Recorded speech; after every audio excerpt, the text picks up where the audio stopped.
Good evening, welcome to Lateline. I'm Tony Jones. Well, the Labor government is in convulsions tonight following Kevin Rudd's bitter resignation from Cabinet. Julia Gillard is set to call a leadership ballot for Monday morning. In a few minutes' time, we'll hear live from key figures inside Labor's warring camps. Gillard supporter and Senior Minister Craig Emerson, Rudd backer Senator Doug Cameron and former Queensland Premier Peter Beattie, who's been watching all this with despair. Well, you can join the Twitter conversation with guest tweeter, commentator and forecaster Bernard Salt at #Lateline. First, this report on the day's dramatic developments from Tom Iggulden in Canberra. Kevin Rudd's in Washington, met by the former Labor leader he deposed, who's now ambassador. Working hard? Very good, absolutely. Labor's latest leadership battle was the subject of a press conference called for 1:30 in the morning local time. Well, ladies and gentlemen, it is with great sadness that I announce that I will resign as Australia's Minister for Foreign Affairs. There weren't the tears of Mr Rudd's last resignation.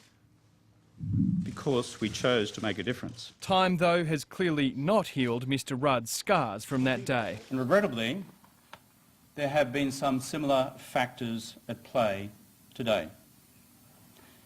It's time for some plain speaking on this. The truth is, I can only serve as Foreign Minister if I have the confidence of Prime Minister Gillard and her senior ministers. In recent days, Minister Crean and a number of other faceless men have publicly attacked my integrity and therefore my fitness to serve as a minister in the government. In one sense, Mr Rudd's responded to calls from the Prime Minister's backers to either formally challenge her in caucus, pledge loyalty or resign. In the hours before his announcement, that pressure was continuing from familiar quarters. This nonsense has to end.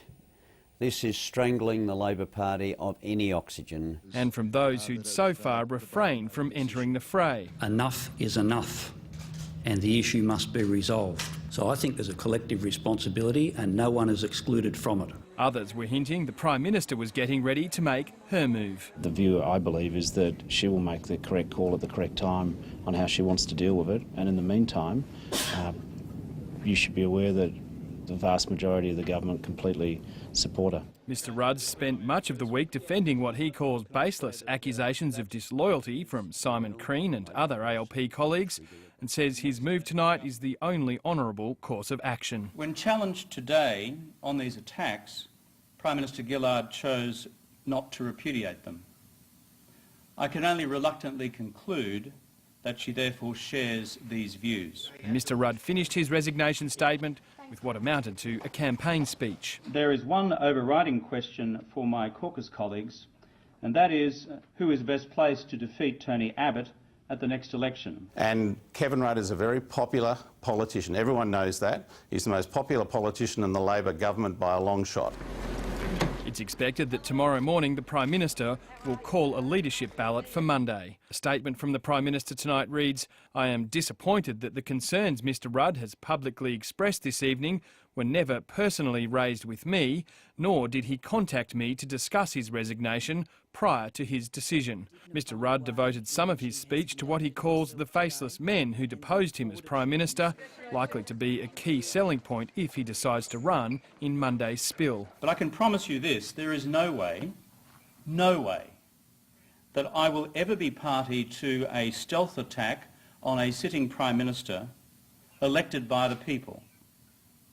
We all know that what happened then was wrong, and it must never happen again. Julia Gillard's pitch will rest on Mr Rudd's control freak reputation from his time in power, despite his recent plea that he'd learnt his lesson. Sometimes the judgment's made by people you know, by your colleagues who are elected members of Parliament, and if it's a view that it must be other people making them do it, then probably it's more evidence that maybe nothing has been learnt. What may hurt a Rudd challenge most is the charge of undermining the Prime Minister after pledging loyalty to her when he was deposed. A number of journalists have started to realise that they've been lied to about the levels of support that was claimed, and faced with support that looked like it was diminishing rather than growing, the new tactic is what we've seen tonight. His backers are continuing to maintain his innocence. I think there has been a campaign to destabilise Kevin Rudd, and if he's responded occasionally to some of those claims whilst not trying to go out and have a public fight with the government or members of the government, then